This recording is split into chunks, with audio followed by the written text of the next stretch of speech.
नमस्कार मित्रांनो, आपण सोडवणार आहोत पिसमिल डिस्ट्रीब्युशन ऑफ कॅशवरचा पुढचा प्रॉब्लेम बघा. जॅम, ब्रेड आणि बटर असे 3 पार्टनर आहेत. प्रॉफिट शेअरिंग रेशो दिला आहे 50%, 25%, 25%. कॅल्क्युलेशन करत असताना बघा, जॅम, ब्रेड आणि बटर काय रेशो दिला आहे? तर 50%, 25%, 25%. 25 एके 25, 25 एके 25, 25 दून 50.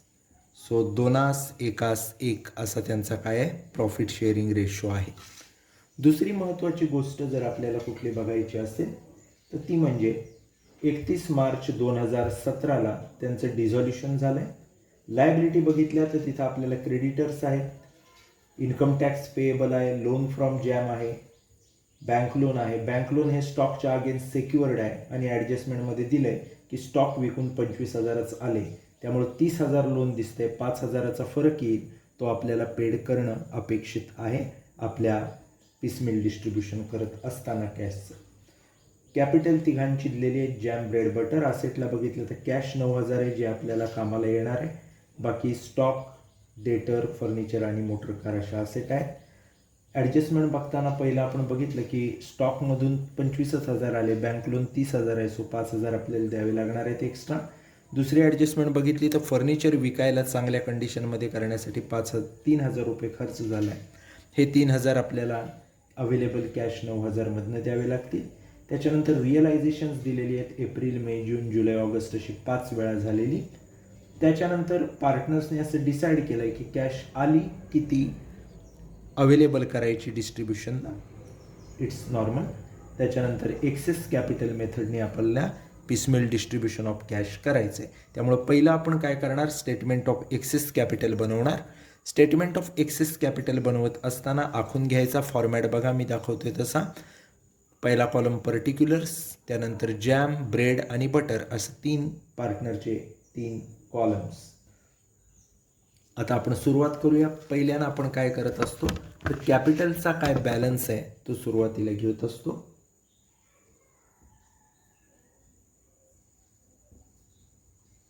कॅपिटल बॅलन्स बघितला तर 40, 40 आणि 30. जॅमचा 40,000, ब्रेडचा 40,000 आणि बटरचा 30,000. दुसऱ्या स्टेपला आपण घेत असतो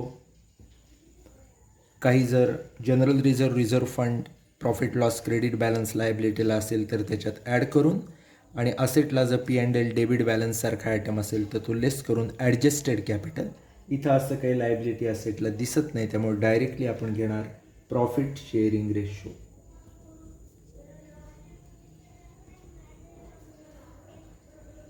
आत्ताच आपण प्रॉफिट शेअरिंग रेशो कॅल्क्युलेट केला आहे. 2:1. 2:1:1. 3 नंबरला जर आपण बघितलं काय घ्यायचं तर आता आपल्याला काढावं लागेल युनिट व्हॅल्यू. अगदी सोपं आहे. कॅपिटल बॅलन्स भागिले प्रॉफिट शेअरिंग रेशो. 40,000 भागिले 2 केलं 20,000 आला. 40,000 भागिले 1 40,000 आला. 30,000 भागिले 1 30,000 आला. आता यातलं सगळ्यात छोटं युनिट व्हॅल्यू कोणतं आहे बघायचं. 20, 40 आणि 30,000 मधलं. तर 20,000 छोटे आहेत, त्यालाच म्हणतो आपण बेस कॅपिटल. सो 20,000 हे सगळ्यात छोटं आहे, त्यामुळे तिघांचं पण बेस कॅपिटल आहे 20,000, 20,000. याच्यानंतर आपण काढतो प्रपोर्शनेट कॅपिटल.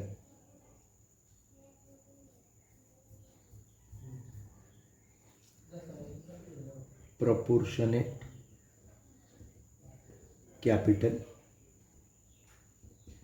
अगदी सोपं असतं. बेस कॅपिटल गुणिले PSR. बेस कॅपिटल गुणिले प्रॉफिट शेअरिंग रेशो.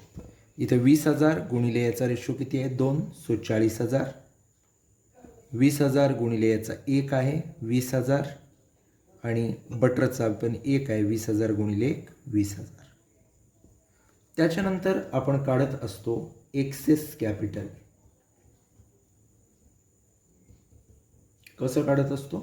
तर जो कॅपिटल बॅलन्स आहे त्यातनं प्रपोर्शनेट कॅपिटल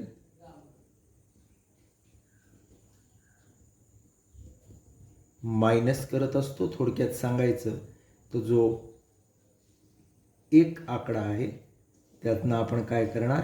5 आकडा मायनस करणार. 40मधनं 40 गेले, याचं आलं नील, एकाचं नील येतं त्याप्रमाणे जॅमचं नील आलं. ब्रेडचं 40मधनं 20 गेले, 20,000 राहिले. 30मधनं 20 गेले, 10,000 राहिले बटरचे. आता हे एक्सेस कॅपिटल आलं. पुन्हा आपल्याला पुढच्या स्टेपला यावं लागेल.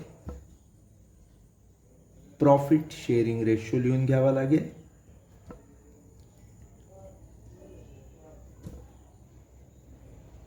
आता जॅम संपलेला आहे, यांचा प्रॉफिट शेअरिंग रेशो 1:1 आहे ब्रेड आणि बटरचा. त्यानंतर आपल्याला काय लिहून घ्यावं लागेल? प्रॉफिट शेअरिंग नंतर आपण काढतो युनिट व्हॅल्यू. वरती ज्या स्टेप होत्या त्याच कंटिन्यू होत आहे. युनिट व्हॅल्यू तिसरी स्टेप आहे ती 8 नंबरला कंटिन्यू झालेली आहे.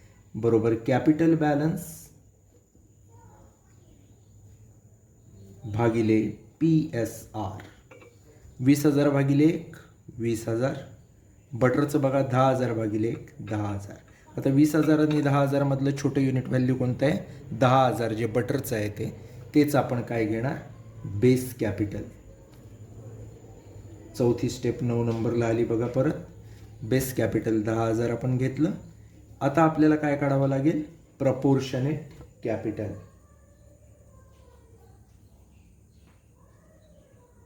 प्रपोर्शनेट कॅपिटल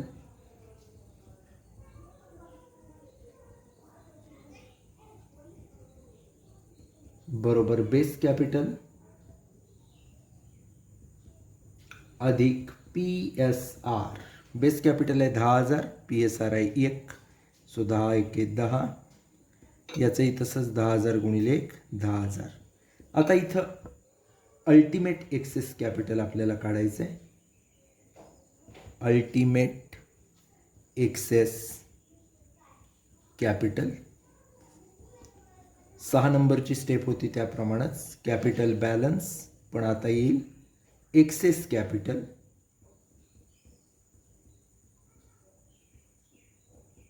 वजा प्रपोर्शनेट कॅपिटल.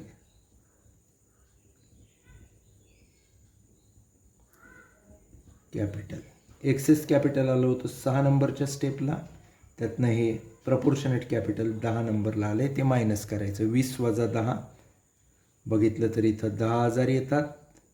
ब्रेडला बटरला बघितलं तर 10तनं 10 गेले, नील येतात, बटर सुटलं. हे 10,000 जे आहेत ते सर्वात पहिले द्यायचे. त्याच्यानंतर 2 नंबरला काय द्यायचं? तर 2 नंबरला द्यायचे असतात जे प्रपोर्शनेटमध्ये आले 10 आणि 10,000, ते देताना 2 नंबरला द्यायचे असतात. आणि 3 नंबरला काय द्यायचं? तर जे प्रपोर्शनेट कॅपिटल अगोदर आलेलं आहे 40 20 20, हे देताना 3 नंबरला द्यायचं. अशा पद्धतीनं पहिले 10,000 देणं, नंतर 10,000 देणं ब्रेड आणि बटरला. पहिले ब्रेडचे 10,000, नंतर ब्रेड आणि बटरचे 10,000 आणि शेवटी जॅम ब्रेड बटरचे 40 20 20,000. अशा पद्धतीत हे स्टेटमेंट ऑफ एक्सेस कॅपिटल बनवलं जात असतं. आपल्या समोर आहे, व्यवस्थित पहा.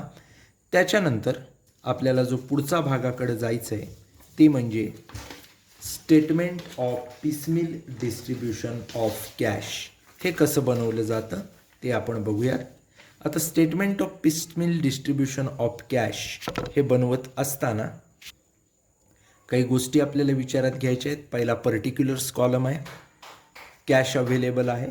आता लायबिलिटीज जर बघितल्या तर आपल्याला दिसेल इन्कम टॅक्स पेएबल ही गव्हर्नमेंटची लायबिलिटी आहे, त्यामुळे आपण पहिली घेतली. त्यानंतर क्रेडिटर्स घेतले, आउटसाइडर आहेत. लोन फ्रॉम जॅम पार्टनरचं लोन आणि बँक लोन अशी 2 लोन आहेत. पहिलं बँक लोन घेतलं आहे, मग लोन फ्रॉम बँक घेतलं आहे, आणि मग जॅम ब्रेड आणि बटरचं कॅपिटल घेतलं आहे. अशा पद्धतीत आपले हे कॉलम्स आपण केलेले आहेत. आपण जर व्यवस्थित पाहिला तर साधारण अशा पद्धतीत हा फॉर्मॅट तुम्हाला काय होतोय दिसतो आहे. याच्यानंतर जे आपण लक्ष देणार आहोत पुढच्या भागाकडं ते म्हणजे पुढचा भाग असणार आहे आपला हे स्टेटमेंट कशा पद्धतीने बनवायचं. तर पहिलं आपण बॅलन्सेस लिहून घेणार.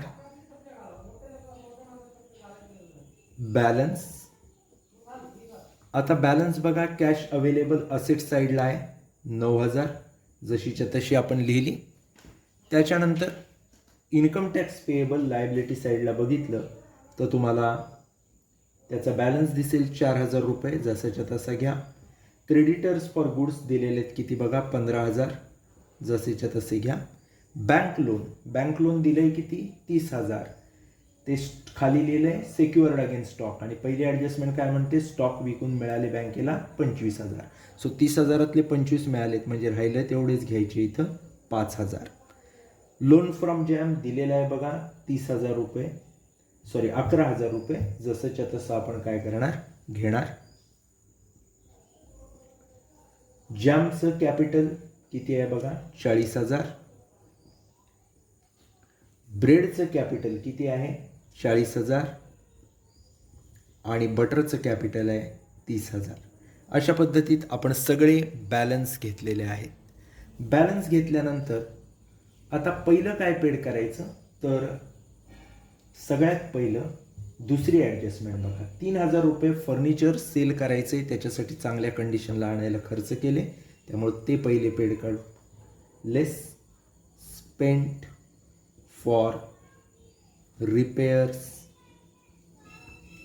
ऑफ फर्निचर 3,000 रुपये. 9,000तले 3,000 गेले सो इथं राहिलेत 6,000 रुपये. त्याच्यानंतर आता इन्कम टॅक्स पेएबल ही प्रेफरन्शियल लायबिलिटी आहे त्यामुळे ती पहिली आपल्याला पेड करायची. 6,000 आहेत ती लायबिलिटी 4,000 आहे त्यामुळे काही प्रॉब्लेम नाही. लेस पेड इन्कम टॅक्स पेएबल ही आपली काय आहे प्रेफरन्शियल लायबिलिटी आहे 4,000 रुपयाची. सो 4,000 रुपये गेले 6तनं 4 गेले म्हणजे 2,000 रुपये आपल्याकडे राहतात. 4तनं 4 गेले म्हणजे इन्कम टॅक्स पेएबल काय झाला नील झाला त्याच्याकडे आता पुन्हा बघायची गरज नाही. आता हे 2,000 रुपये कोणाला देणार तर ते 2,000 रुपये आपल्याला क्रेडिटर आणि बँक लोन या दोघांना विभागून द्यावे लागतील कारण ते दोघे एकाच लेवलचे आहेत आउटसाइडर लायबिलिटीज आहेत. Less paid to creditors and bank loan. आता बघा काय रेशो आहे 15,000 क्रेडिटर आहे 5,000 बँक लोन आहे 5 एके 5 5 त्रिक 15. सो 3:1 रेशो त्यांना काय करायचं ते वाटायचं. बँक 5 क्रेडिटर 15 5 एके 5 5 त्रिक 15 सो 3:1. सो 2,000 जर त्यांना वाटले तर आपल्याला 1,500 द्यावे लागतील क्रेडिटरला. 2,000 भागिले 4 केलं 500 येतात 5 त्रिक 1,500 आणि 5 एके 500 द्यावे लागतील बँकेला. अशा पद्धतीत आपण हे वाटप केलं की आपली कॅश नील होईल. क्रेडिटर राहतील 13,500 आणि बँक लोन 5,000तनं 500 गेलं म्हणजे 4,500 राहील. आता इथं फर्स्ट रिअलायझेशन आपल्याला बघायचं आहे. फर्स्ट रिअलायझेशन कधी झालेलं आहे बघा एप्रिल 2017. फर्स्ट रिअलायझेशन एप्रिल 2017चं किती आहे 12,000 रुपये आलेले आहेत. आपल्याला 13 आणि 4 17 आणि 18,000 द्यायचे आहेत क्रेडिटर आणि बँक लोनला त्यामुळं सगळेच्या सगळे त्यांना देऊ. Less paid to creditors and bank loan 12,000 direct त्यांना देऊन टाकले. रेशो आपल्याला माहिती आहे 3:1. 12,000 भागिले 4 म्हणजे 3,000, 3 त्रिक 9 आणि 3 एके 3. त्यामुळं 12तनं 12 गेले, नील झाले, कॅश संपली. क्रेडिटर 13,500तनं 9,000 गेले, 4,500 राहिले. 4,500मधनं 3 गेले, 1,500 राहिले. आता पुन्हा हे कोणाला तरी पेड करायचे सेकंड रिअलायझेशन आल्यानंतर.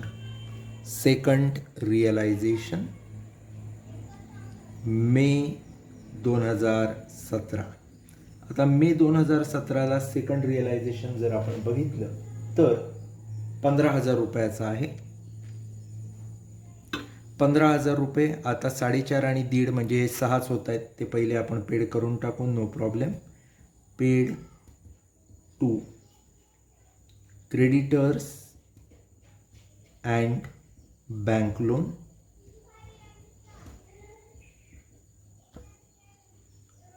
₹6,000 बस झाले. 4.5 आणि 1.5 आहेत, देऊन टाकू. 3:1 रेशोत 4,500 आणि 1,500 दोघेही नील झाले. आता राहिले कॅश आपल्याकडे 9,000 रुपये. 15तनं 6 गेल्यावर आता आपल्याला लोन फ्रॉम जॅमकडे वळायचे. Less paid loan from jam.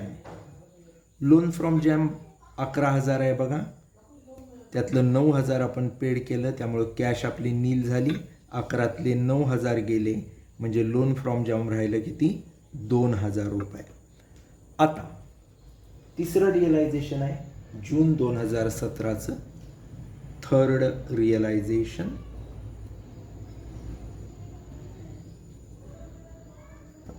जून 2017. किती आहे रिअलायझेशनची अमाऊंट? थर्ड रिअलायझेशनची 10,000 रुपये. या 10,000 मधनं पहिले हे 2,000 घालवायचेत. कोणाचे? जॅमचं लोन. लेस पेड जॅम्स लोन, कारण ते पार्टनरचं लोन आहे, त्यामुळे बँक लोन नंतर त्याचा नंबर लागला आहे. 2,000 गेले, नील झालं त्याचं लोन. 10तनं 2,000 कॅश गेल्यामुळं आपल्याकडं आता किती शिल्लक राहिलेत? 8,000 रुपये. आता या 8,000तनं आपलं एक्सेस कॅपिटल स्टेटमेंट जर तुम्ही बघितलं तर तिथं तुम्हाला क्लिअर कट सापडेल कसं द्यायचं आहे कॅपिटल पार्टनरचं. पहिले आपण सगळ्यात एक नंबर दिला आहे ते 10,000 रुपये आपल्याला सगळ्यात पहिल्यांदा द्यायचे ब्रेडला. ते झाले की 10,000 रुपये द्यायचे ब्रेड आणि बटरला, आणि शेवटी जॅम ब्रेड बटरला 40, 20 आणि 20,000 द्यायचे. सो सगळ्यात एक नंबरला 10,000 रुपये आपण कोणाला देणार? बटरला देणार. सो बटरला 10,000 रुपये द्या सगळ्यात अगोदर. लेस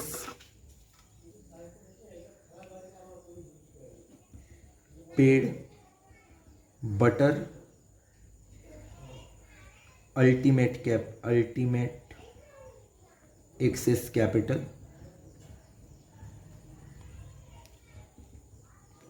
8,000 आपल्याकडे आहेत, तेवढे देऊन टाकू म्हणजे कॅश आपली नील होईल. बटरला आपण ब्रेडला आपण हे 8,000 रुपये काय करतोय? देतोय. त्यामुळं बटरचे आता 40मधनं 8 गेल्यामुळं राहिलेत 32,000. आता पुढचं काम घेत असताना जर आपले कॉलम बघितले तर एक गोष्ट आपल्या लक्षात येईल की बटरला आपण जे पैसे दिलेत त्यामुळे त्याचे आता 32,000 रुपये काय झाले? राहिलेले आहेत. सो पुढचा भाग आपण घेऊ, तो म्हणजे फोर्थ रिअलायझेशन.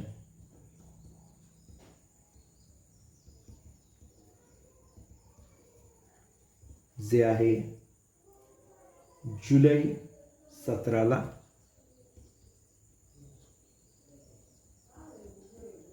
फोर्थ रिअलायझेशन जुलै 17चं बघितलं तर आपल्याला दिसेल की आपल्याला कॅश किती मिळते त्याच्यामधून? 30,000 रुपये. लेस 2,000 पहिले आपल्याला पेड करायचे राहिलेत. कोणाचे? तर ब्रेडचे. Paid breads ultimate excess capital,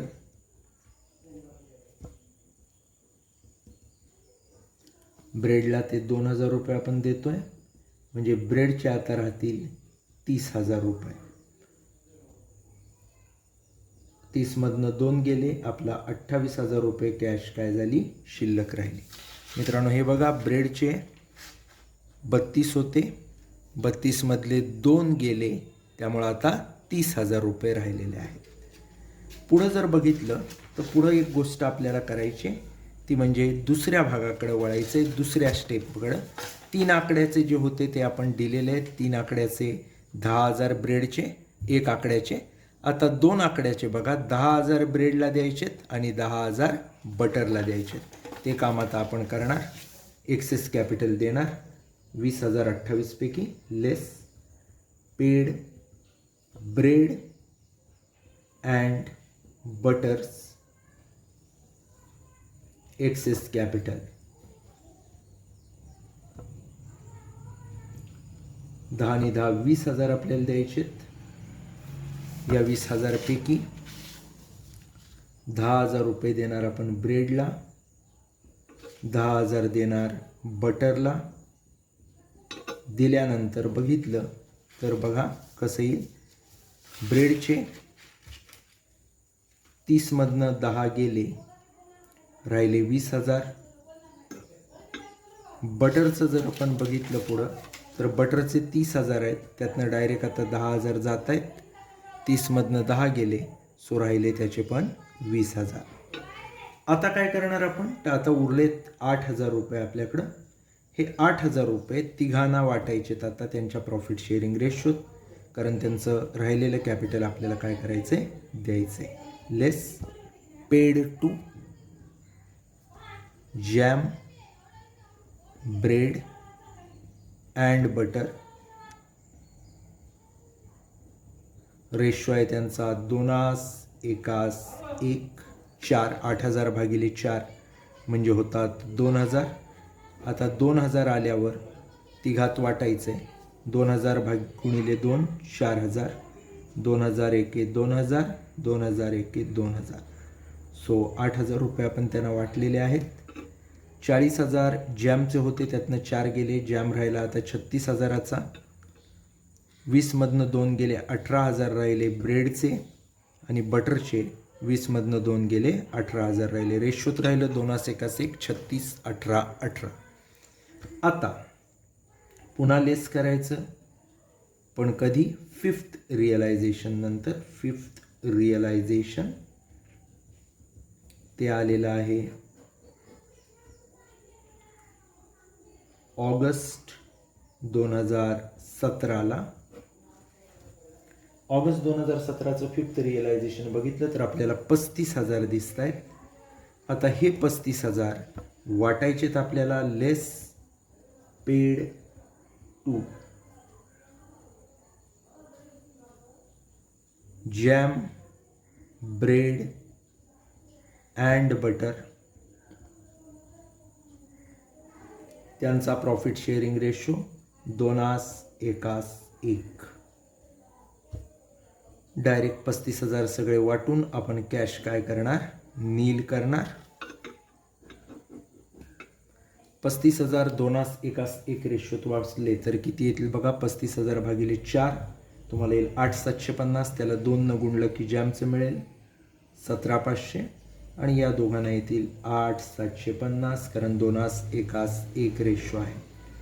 हे मायनस केलं की आपल्याला किती मिळतात बघा. 36 मधनं 17,500 गेले, 18,500 राहिले. 8,750 18तनं गेले, 9,250. तसंच 18तनं 8,750 गेले, 9,250. हा जो राहिला हा आपला लॉस आहे, कारण 36,000 देणं होतं, 17,500 दिलं. 18 देणं होतं, 8,750 दिलं. 18 देणं होतं, 8,750 दिलं. हे जे उरले तो लॉस आहे, त्याला म्हणायचं लॉस ऑन रिअलायझेशन. अशा पद्धतीनं हा प्रॉब्लेम आपण इथं काय केलेला आहे, सॉल्व केलेला आहे. या ठिकाणी आपण थांबूयात. धन्यवाद.